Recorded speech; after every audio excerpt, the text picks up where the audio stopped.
From a world of incredible spectacle, at the edge of the Alaskan frontier.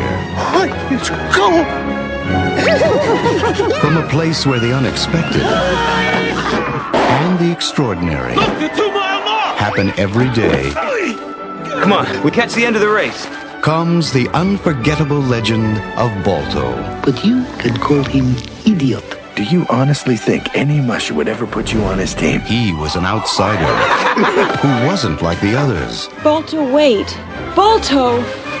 Until a town needed a miracle. Rosie. We can get that medicine through. You said what? Come on, mush!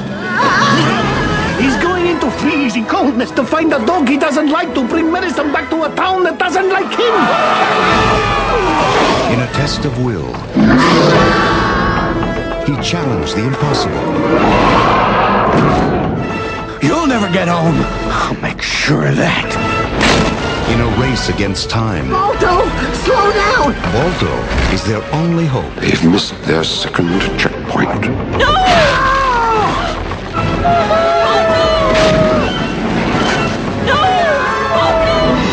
Universal Pictures and Amblin Entertainment invite you to join Steel, Touch that box, and I'll tear you apart. Caltag and Star, Hey, this is gonna be good. Muck and Luck, Well, of course we were. We were in the water. We were moving. We were swimming. and Boris Wow, I was so scared. I got equal bumps. on an incredible adventure into the heart of a hero. Not dog, not wolf. You're a hero. Balto.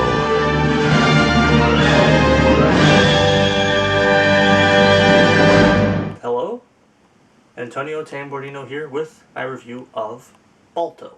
The first time I saw this movie was on a VHS tape that I had asked my mom to buy while we made a pit stop at a gas station. And the reason I knew about it is not because I'd seen it previously in theaters, but because I had seen a convincing commercial for it. I was also still of the age that this movie was made for, but I nonetheless saw potential in it. It proved to be a good buy.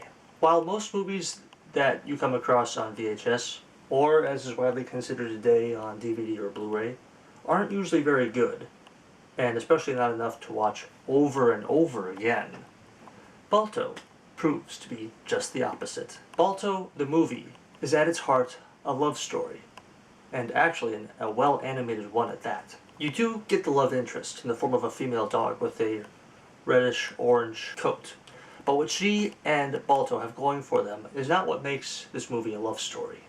It is Balto's devotion to the kids in the movie, who depend on him and a team of underdog race dogs to deliver to them a vaccine to survive a disease, at a time when vaccination in human history was rare, if it existed at all, and his devotion to bring them their medicine during the harsh Alaska winter, particularly the little girl Rosie, who happens to be the owner of the red female dog named Jenna.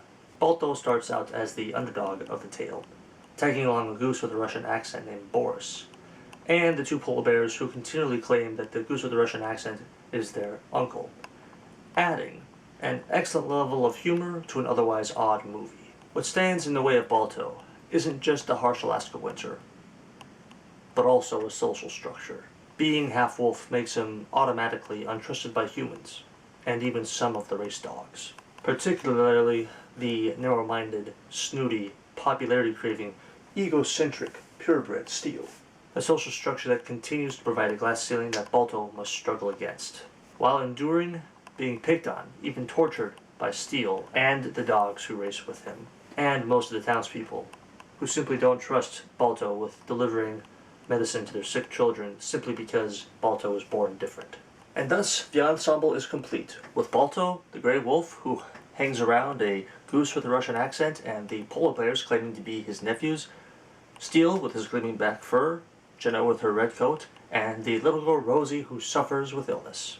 Having to watch Balto endure such tough conditions, and of course, to win the heart of the dog Jenna, is what makes this movie so wonderful. Or, is it watching him succeed in bringing the medicine for the children, as the true story goes? Let's not forget about the music, which some might think is a bit formulaic. It actually does a good job of completing this fun-filled movie.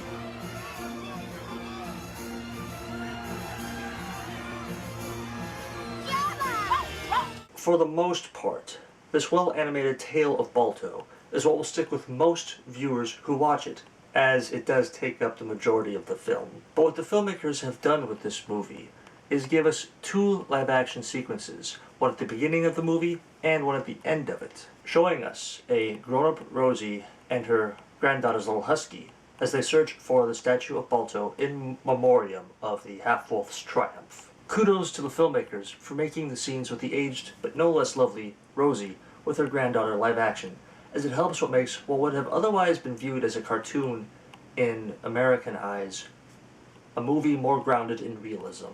It is also a nice touch because it shows just how much time has really passed, and it also shows how the history of Balto has been one worth celebrating, as Hollywood has a habit of doing. I give Balto 4 out of 5 stars. Not just because I grew up with it, but also because of just how good the animation really is, despite being neither Disney nor Studio Ghibli. And also because it was good enough to have garnered 2 sequels. For a movie that landed on VHS, Balto proves it has staying power. Thank you very much for your time and have an awesome day.